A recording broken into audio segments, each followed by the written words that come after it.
de gens qui m'ont contacté. Puis, c'est difficile de dire, OK, c'est comme ça, puis comme ça, parce que tout est très individualisé. Hey, faut que je te raconte. Est-ce que tu avais des conseils que tu pourrais donner à des artistes québécois qui aimeraient faire le saut, eux autres aussi, à New York?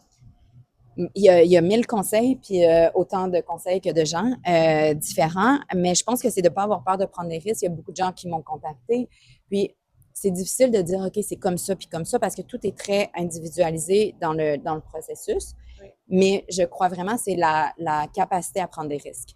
C'est un risque. C'est pas, il n'y a pas de garantie. Tu le fais, tu espères, tu travailles, puis de travailler beaucoup, puis de vouloir, tu sais, de le faire pour les bonnes raisons, je pense que puis d'être bien là-dedans.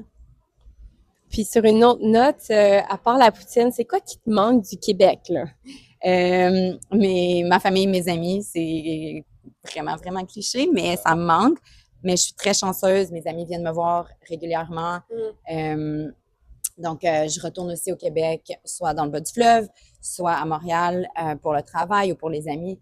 Donc, oui, parce que tu viens du Bas-Saint-Laurent. Oui, là. Saint-Pascal de Kamouraska. Oui, hein? Ah, très bel endroit. Pour finir l'entrevue, on pourrait peut-être rentrer dans ton espace d'exposition alternatif. Ben là, ça va être que mes œuvres, mais on fait le Bushwick Open Studio ce week-end.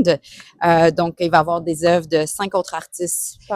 Donc, mais là, c'est vraiment chez nous, là. Donc, allons-y.